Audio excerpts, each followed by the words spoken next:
Hello guys! Welcome back again to my channel.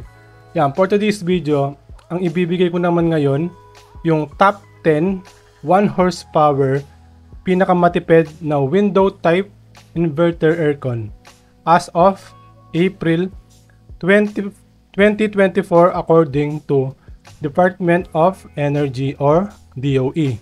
So yan, top 10 na yung ibibigay ko sa inyo na window type aircon na inverter. Yung pinakamatipid ayon sa database ng DOE. Yan. Gumawa na ako ng video about sa split type na top 5 naman na 1 horsepower, 1.5 horsepower, tsaka 2 horsepower. Dun sa mga hindi pa nakakapanood, hanapin nyo sa channel ko yung link or yung video. Okay? Or ilalagay ko na lang sa description yung link. So ito ngayon ginawa ko na top 10. So 10 na pinakamatipid na window type inverter aircon. 1 horsepower to. So ginawa kong 10 kasi nga maraming nagre-request nito. So para madami kayong choices. Yan. So disclaimer muna bago tayo mag-start. Hindi ako expert. Yung mga sasabihin ko ngayon ay based lamang sa information na nakuha ko sa website ng DOE or Department of Energy. So kung meron man mali dun sa mga info na shinare nila, wala na akong kinalaman dun. Basta ipapakita ko lang sa inyo yung makukuha ko na info. Okay? Yung video na to, re-record ko ngayong April 2024. So kasi baka in the future magbago pa tong top 10 na to.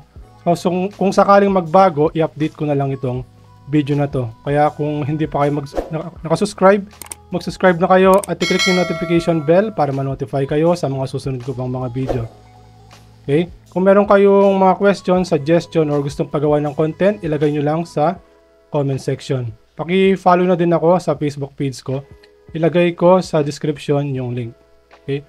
Tsaka sabihin ko lang, yung mga mababanggit na brands dito, hindi sponsor. Ha? Lahat ng mababanggit na brands dito ay hindi sponsor. Yan. So ang gagawin natin, nag-provide ako ng Excel kamukha nung dun sa split type na ginawa ko na video. Yan. Ito yung Excel. So ang gagawin ko, kukunin ko yung info galing dun sa website ng DOE. Tapos ipe-paste natin dito. Isa-isa. Yan, top 10 yan. Ito yung rank. Okay. Pakita ko lang yung rank. Yan. Top 10. Mag-start tayo sa pinakababa. Pataas. So kukunin natin yung cooling capacity. Kasi yung dito, available na yan. Nakakulay lang siya. Naka-invisible lang sila. Nakakulay lang ng white. Okay. Para mamaya isa-isahin na lang natin. So yung kukunin na lang natin dun sa website ng DOE.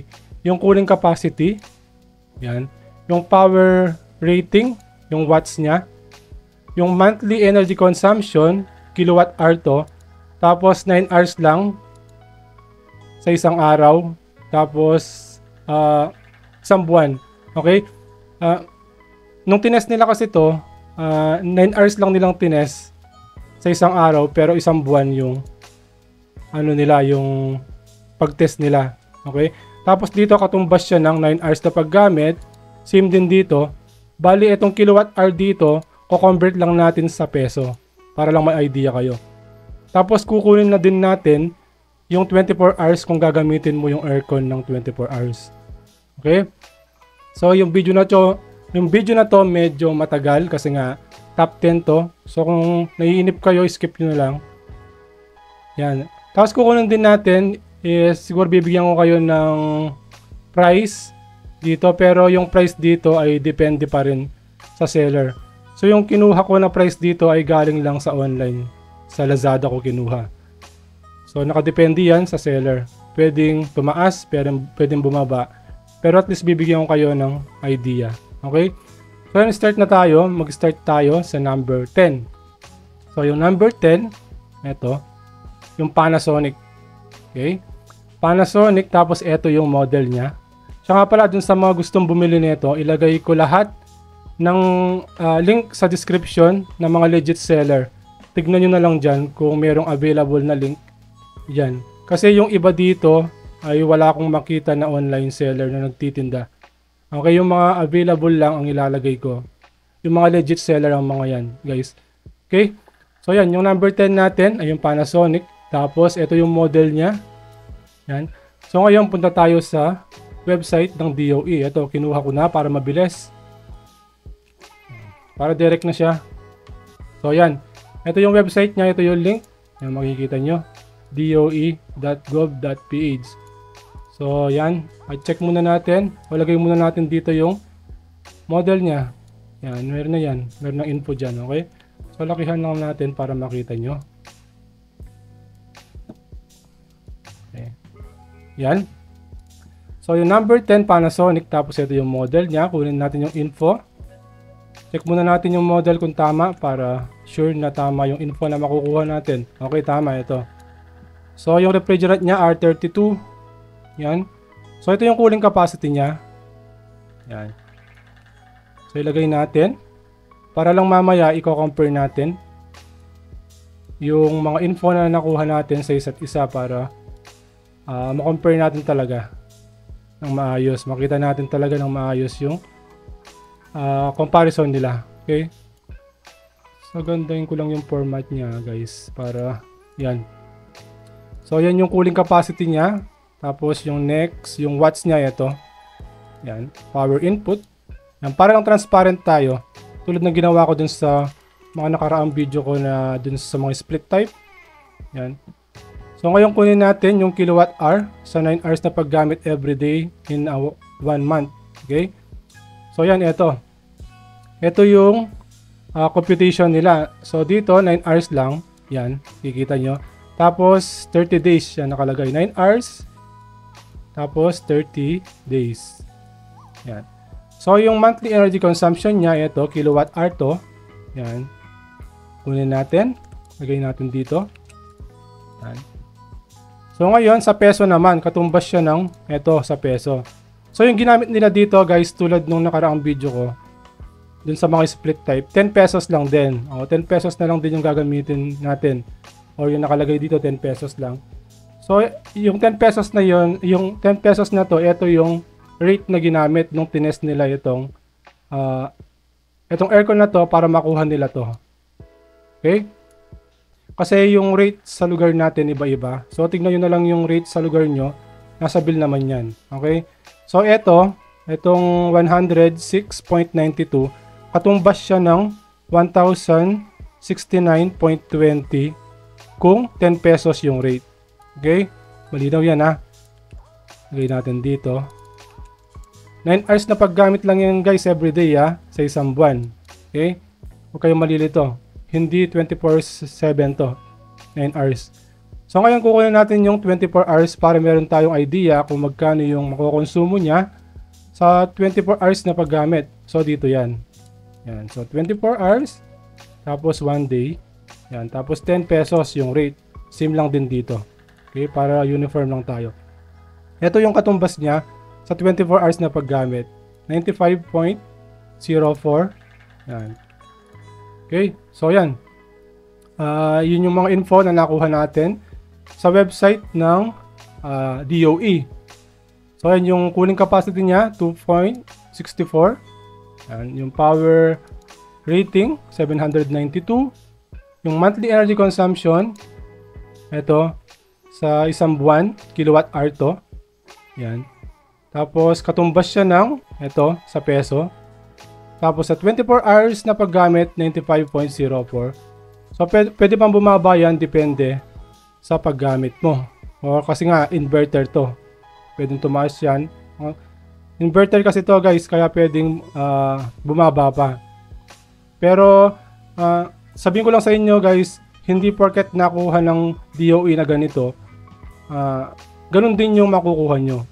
Kasi depende pa rin yan sa paggamit, depende pa rin sa heat load sa room nyo. Okay? Depende pa rin kung yung pag-isolate ng room nyo. Okay, nakadepende pa rin yan. So ngayon kunin natin yung sa Lazada naman. Ito. Para makuha natin yung price niya.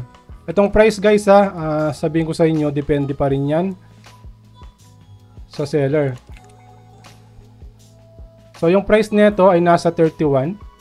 So, lagay natin dito. 31,000. Yan, para lang meron tayong comparison mamaya. So, yan. Yan na yung mga info na kukunin natin. Katulad din nung dito sa natitirang top 9. So, ngayon punta na tayo sa number 8. Ay, number 9. Yan, ito. Hitachi. Okay, ito yung model niya. Yan, tapos ito yung itsura ng aircon.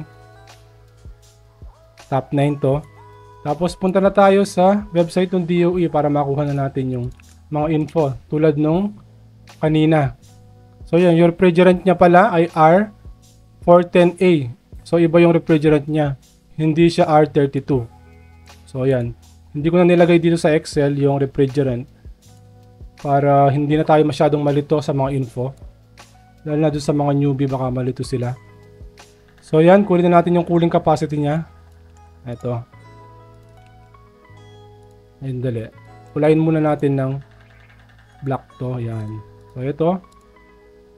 2.94. Yan. Tapos, yung wattage niya ito.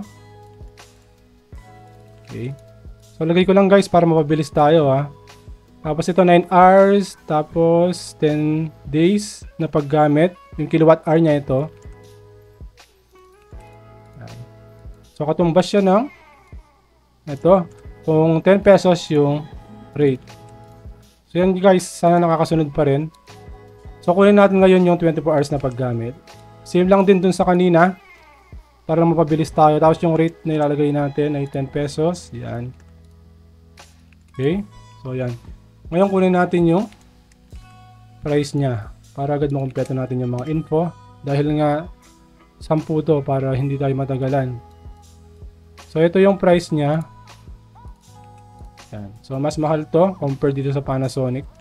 Nakadepende pa rin yan sa seller. Yan. So, dalawa na. Yan. Mas mataas yung cooling capacity na itong Hitachi compared dito sa Panasonic.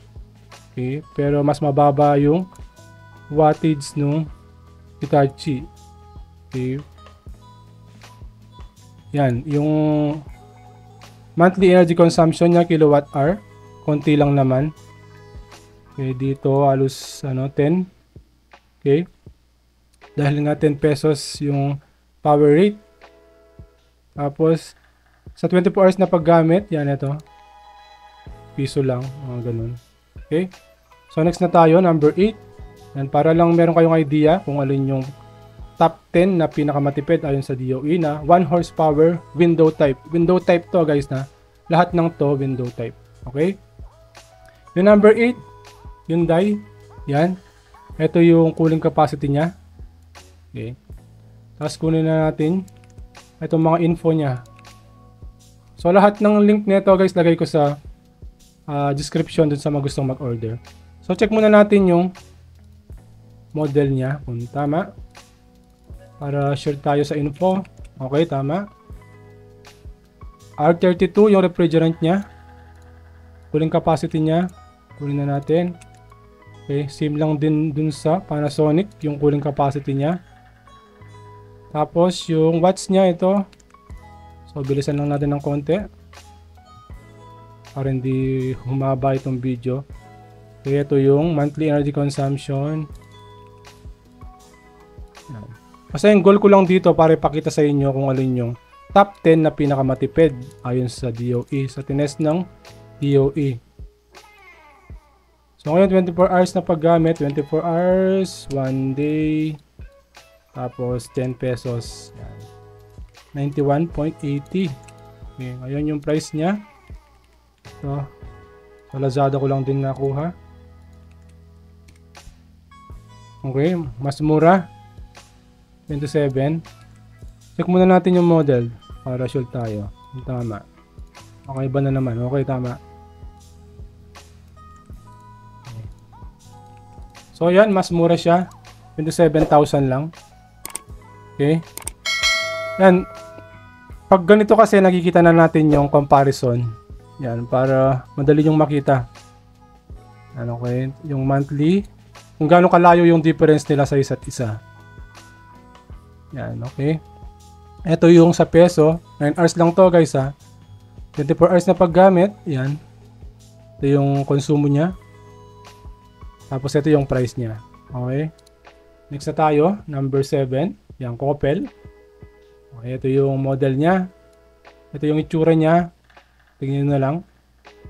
Kung ano yung itsura para may idea lang kayo.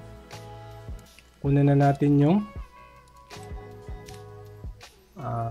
info. So yung refrigerant niya R32. Pero check muna natin kung tama. Para sure tayo. Yan, transparent tayo. Okay. So yan, R32 yung refrigerant niya. Cooling capacity 2.77. Yan. So, lumilitaw na pinakamataas ngayon yung Hitachi, yung cooling capacity niya. So, kunin natin yung watts niya ngayon. Ito, 742. Okay. Mas mababa yung watts niya compare dito sa tatlo. Pinakamataas yung Panasonic. Okay. So, ngayon kunin natin yung monthly energy consumption sa kilowatt hour. Same lang din, 9 hours lang din na paggamit sa isang araw, sa isang buwan. 100. Tapos, katumbas siya ng 1,001 peso point 70. Yan. Peso to. Ito, kilowatt hour. Okay, sa 24 hours na paggamit, 24 hours, 1 day, 10 pesos. Yan, 89.04. Yan. Okay, nakikita na natin kung gaano sila katipid sa isa't isa. Tapos yung price nila, price niya pala. Okay. Check muna natin kung tama. Para sure tayo sa price. Okay, tama. Ito 27,400. Okay, halos magkalapit lang nung Hyundai. Yan. Okay, nakikita nyo na yung mga comparison. Yan. Dito sa cooling capacity, 2.77. Yan, 742 yung watts niya. Monthly energy consumption sa kilowatt hour. Yan, nakatumbas siya ng 1,001 peso point 70. Sa 24 hours na paggamit, 89.04. Yung price niya, 27,400. Depende pa rin yan sa seller. Okay. Next na tayo. Number 6. Yan. Cold front. So, yung cold front na to, Top Mama yata to. Under siya ng company ng Top Mama. Okay, ito yung model niya. Tapos, punta na tayo dito sa DOE. So, yan. Check muna natin kung tama yung model niya. Okay, tama. Okay. Yung refrigerant niya, R32. Yan. So, yung cooling capacity niya, 2.50. Lagay na natin dito. So, mababa yung cooling capacity niya compare dito sa apat. Okay. So, yung wattage niya, 740. Mas mababa yung watts niya compare dito sa apat. So, yan. Kunin natin yung monthly energy consumption sa kilowatt hour. Okay, para hindi tayo tumagal. So, yan. Lagyan na natin dito. Tapos, katumbas siya ng yan, 999. Yan. Sa peso naman. Yan. Kung 10 pesos yung rate na gagamitin nyo. Okay, sa 24 hours naman, 24 hours, 1 day, 10 pesos. Yan, ito yung katumbas niya. Yan, 88.80. Okay, yung price niya. Kunin na natin.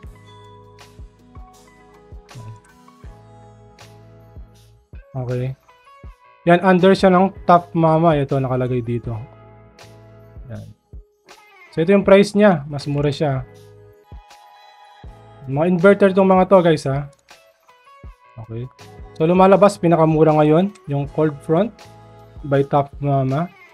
Yan. Yung cooling capacity niya, mababa sa 4. Yung wattage niya, mababa din sa 4. Okay. Yung power consumption niya, kilowatt hour. 9 hours na paggamit sa isang araw. Tapos, sa isang buwan. 99.90, katumbas siya ng 999. Sa 24 hours na paggamit, ang nakonsumo niya 800.80 sa peso. Yung price niya 23,099. So yan, next na tayo. Nasa kalahati na tayo. Number 5, Coppel din. Okay, dalawa yung Coppel dito. Ito yung model niya. Yan. So kunin na natin yung info sa DOE. Yan, DOE pa rin tayo. Okay, yung refrigerant niya R32. Pero check muna natin kung tama yung model niya. Okay, tama. Yan. R32 yung refrigerant niya, cooling capacity 2.77. So lagay na natin dito. Para transparent lang tayo sa mga info na sineshare ko sa inyo. So yung watts niya, same lang din dito sa cold front. Monthly energy consumption 99.90 o same lang din. Malamang yung monthly niya sa peso same lang din. Yan. Okay. Sa 24 hours na paggamit, 1 day 10 pesos. Okay. So yan. Yung price niya. Bilisan lang natin ng konti guys para hindi tumagal tong video, mainip kayo. So yan. Yan. 29,825 yung price niya. Dito sa dalawa guys, huwag kayong malilito din sa dalawang Coppel. Yan. Halos magkapareho kasi yung model niya. Yung pinagkaiba lang ng number 7 ay may A dito sa dulo. Pero kung balak nyo yung bilhin to, i-click nyo na lang yung link sa description. Nag-search ako ng mga link nito, ang dalawang to. Okay? Para lang hindi kayo malito. Baka malito kayo. Yan. So yan, ang lumilitaw ngayon, itong dalawang to, yung Coppel, pareho lang sila ng cooling capacity. Pero mas mababa yung wattage nung walang A. Yan. Post nyo na lang kung gusto nyo i-compare muna o tignan muna. So pero same lang din itong dalawang to. Yung cold front, pareho lang sila ng monthly energy consumption. Pati sa peso, tsaka sa 24 hours na paggamit. Yan, same lang din. Sa price, mahal tong Coppel. Yan. So number 4 na tayo. Mamaya na natin tignan. Yan yung Cura. Hindi ako familiar dito sa brand na to. Dun sa merong info, paki-comment na lang sa comment section. So ito yung model niya. Yan. Kahit hindi ako familiar dito sa brand na to, dahil transparent tayo dito kung ano yung binigay o nakuha natin sa database ng DOE, bibigay ko sa inyo. So baka kasi ako lang yung hindi familiar dito, baka dyan sa lugar nyo merong ganito. So syempre, sasama na natin yan. So kunin na natin yung info niya. Yan. Check muna natin. So number 4 yan. Sa rank natin. So check muna natin yung model niya kung tama. Yan. Tama naman. Refrigerant niya R32. Yung cooling capacity, ito, lagay na natin. Bilisan lang. Top 10 kasi ito guys, kaya medyo matagal Compare dun sa top 5 lang nung split type. Top 5 lang yon. Kasi ito marami kasi nagre-request nito, kaya ginawa ko top 10 na para marami kayong choices. Malakas kayo sa akin So yan, 24 hours na paggamit, 10 pesos yung rate. Okay, lagay na natin dito. Kunan muna natin. Yung price pala dito guys, hindi ko kayo mabibigyan ng price. Wala akong makitang available na nagbebenta online. So wala akong price. Kung meron kayong mga info nito, paki-comment na lang sa comment section para meron tayong mabigay sa mga naghahanap nito, or may idea tayo kung magkano yung price nito. So yung price lang naman yung wala dito, pero yung info sa mismong aircon ay available naman. Okay, yan yung cooling capacity niya. So lumalabas, ito yung yung Cura, yung pinaka mababang wattage. Yan. So 98.96. Yung kilowatt hour niya, katumbas siya ng 989.55. Sa 24 hours na paggamit, 87.96. So, halos magkakalapit lang to. Yan. So, sa price, wala tayong idea. Paki-comment na lang kung meron kayong idea or meron kayong mahanap na link, share nyo sa akin, nilagay ko sa description. Okay? So, yan. Next na tayo. Number 3 na tayo. So, top 3 na tayo. Malapit na tayo matapos. Yan. Yung dowel. Okay? So, ito yung model niya. Okay. Kunin na natin yung info. Kulayin muna natin dito. Kunin natin yung info sa DOE. So, yan. Check muna natin yung model kung tama. Para hindi tayo magkamali. Tama. So, refrigerant niya, R32. Cooling capacity niya, ito. So, same lang din ng kura. Okay, kunin natin yung watts niya. Same lang din. So, yung monthly energy consumption, ito. So, 24 hours na paggamit, 1 day, 10 pesos. Ay. Ito pala yun. Tapos, ito pala yung katumbas ng 24 hours. Tapos, ito yung sa 1 month. Okay. Sorry guys, nagkamali ako. So, yan. Pareho lang nung Sakura yung sa dowel. Yan. So, ngayon yung price niya. Yung price niya meron tayo dito.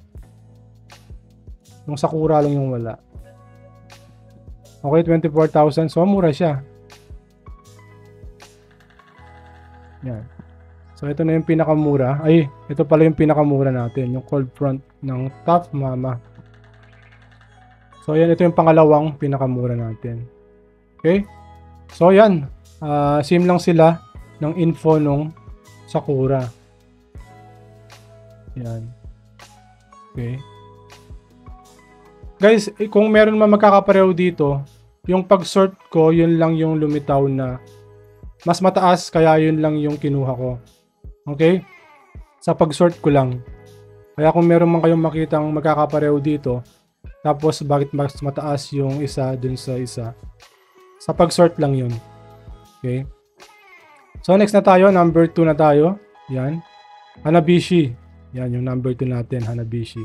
So, ito yung model niya. So, kunin na natin yung kunin na natin yung mga info. Okay. Check muna natin kung tama yung model. Tama. Okay. Naka R32. Tapos, yung cooling capacity. Bilisan lang natin. Yung watts niya. Para lang mapakita ko sa inyo na transparent tayo kung saan ko nakuha yung lahat ng info na sineshare ko sa inyo. Ang gawin ko sana, ilalagay ko na lang kagad dito sa Excel. Tapos, isa-isahin ko na lang. Kaso, baka magtanong kayo kung saan ko nakuha yung mga info. Kaya yan, ganyan yung ginawa ko. Para makita nyo kung saan ko nakukuha yung mga info na sineshare ko sa inyo. Gusto ko kasi kapag mag-share ako sa inyo, meron akong basis. Ayaw ko yung sinasabi ko lang. Dapat meron akong pakita sa inyo na proof. Kukunin natin yung price niya.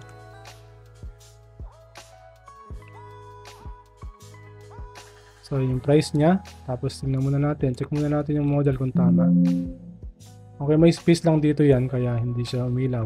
So, kung yung space natin dito yan. Yan. Tama.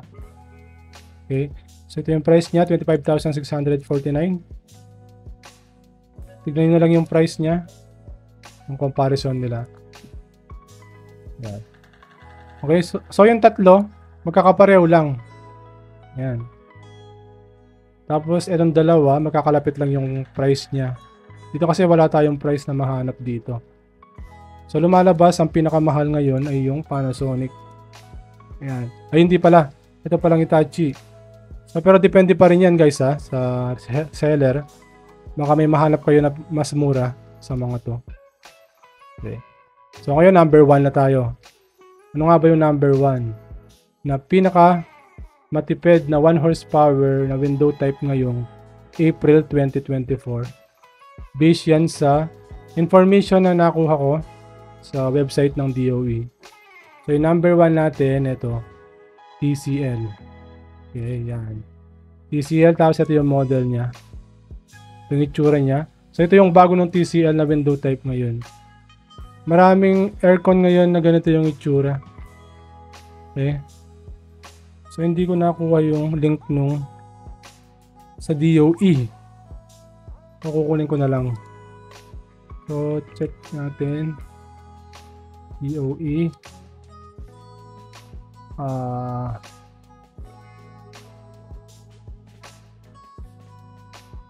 Ito yata.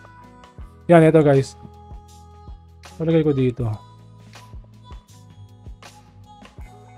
Yan, para meron tayong kopya. So check muna natin. Yan. Check muna natin kung tama. Yan, tama naman. Okay. Yung refrigerant niya R32. Yan. Tapos yung cooling capacity niya 2.50. Yan. Mas mababa yung cooling capacity niya compared dito sa tatlo. Tapos yung watts niya same lang. Okay? Tapos yung monthly energy consumption same lang din. Katumbas siya ng 989.55 sa peso. Tapos sa 24 hours na paggamit, yan, parang transparent tayo. Okay, 89.96. So same lang. Yung price niya, para makompleto na natin. Ito. Okay, 21,495.